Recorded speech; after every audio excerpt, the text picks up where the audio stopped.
Hello নমস্কার, আমি Abhik Bangla spear চ্যানেলে সবাইকে স্বাগত। কোটা ফ্যাক্টরি আপনারা অনেকেই দেখেছেন। আমরা বাবা মারা প্রেশার দিয়ে দিয়ে ছেলেদেরকে প্রেসার কুকার বানিয়ে দিয়েছি। কখনো ভেবে দেখেছেন যে বাচ্চাদের যে এত অ্যাংজাইটি, কেন এই অ্যাংজাইটি, কেন তারা এই ডিপ্রেশনে ভুগছে?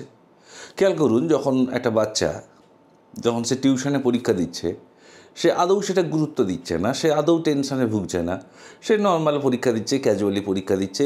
হয়তো টিউশনে পরীক্ষার আগের দিন সে একটু পড়ে টড়ে পরীক্ষা দিয়ে চলে এলো। কিন্তু যখন সেই ছেলেটি ফাইনাল কোনো পরীক্ষা, সেটা মাধ্যমিক হতে পারে, উচ্চ মাধ্যমিক হতে পারে, কলেজের কোনো পরীক্ষা হতে পারে, যেখানে তার নাম্বারটা ম্যাটার করবে, যখন সে তাতে পরীক্ষা দিচ্ছে, তখন সে প্রচণ্ড অ্যাংজাইটিতে ভোগে, যেন প্রেশারাইজড হয়ে যায়। কেন এটা হয়? 9.5 CGPA लेके आना है, याद है कि नहीं? 2 साल 1000 ट्यूशन लेने के बावजूद तुम किसी भी इंजीनियरिंग कॉलेज के एंट्रेंस को पास नहीं कर पाए। এর উত্তর হচ্ছে, যেমনটা গীতাতে বলা রয়েছে যে কর্মফলের কথা চিন্তা করো না। আসলে এই বাচ্চারা তারা টেনসড হয়ে যায়, কারণ তারা জানে যে টিউশনের কোনো পরীক্ষা বা নর্মাল স্কুলের কোনো হাফ ইয়ারলি বা নর্মাল পরীক্ষা, সেখানে কর্মফলটা ম্যাটার করবে না, সেখানে সেই নাম্বারটা তার জীবনের কোথাও থাকবে না। হ্যাঁ, দুদিন তাকে শুনতে হবে যে রেজাল্টটা খারাপ হয়েছে, তার বেশি কিছু নয়।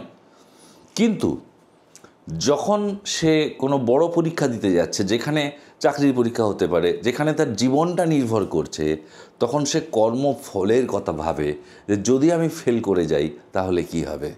এবং যখনই আপনি কর্মফল নিয়ে বেশি ভাবতে যান, তখনই অ্যাংজাইটি আপনাকে গ্রাস করবে। এবং অ্যাংজাইটি বা এই যে প্রেশার, এটা এমন একটা জিনিস দ্যাট উইল প্যারালাইজ ইউ। আপনার চিন্তা ভাবনা করার ক্ষমতা লোপ পেয়ে যাবে। Remember, life is a race. अगर तेज नहीं भागोगे तो कोई तुम्हें कुचल के आगे निकल जाए। কৃষ্ণ বারবার অর্জুনকে বলেছেন যে কর্মফলের কথা ভেবো না, তুমি তোমার কর্ম করে যাও। স্টিভ ওয়া ছিলেন অস্ট্রেলিয়ার খুব বিখ্যাত একজন ক্রিকেটার। তো তিনি তার যখন ফুল ফর্মে ছিলেন, তখন তাকে সবাই জিজ্ঞেস করতো যে আচ্ছা, সবাই তো নার্ভাস 90, অর্থাৎ 90-এর ঘরে এলেই ব্যাটসম্যানরা থরথর করে কাঁপে, এবং ম্যাক্সিমাম ক্রিকেটার, এমনকি আমাদের সচিন তেন্ডুলকর পর্যন্ত নার্ভাস 90-তে আউট হয়েছেন, 90, 92, এবং 99-তে আউট হয়েছেন। তো আপনি খুব এত ক্যাজুয়াল, এত কুল,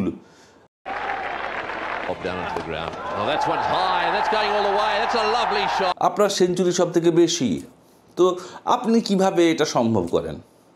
উত্তরে স্টিভ ওয়া বলেছিলেন দুটো কথা আমার মনে খুব দাগ কেটে আছে।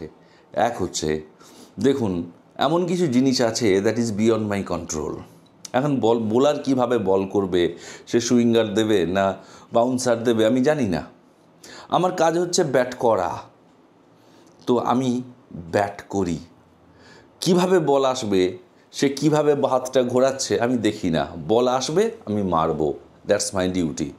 2, আমি স্কোর বোর্ডের দিকে তাকাই না, কারণ যখনই আমি দেখব আমি 90-এর ঘরে চলে গেছি, তখন আমার মাথার মধ্যে এই বোধটা কাজ করবে, আমাকে সেঞ্চুরি করতে হবে।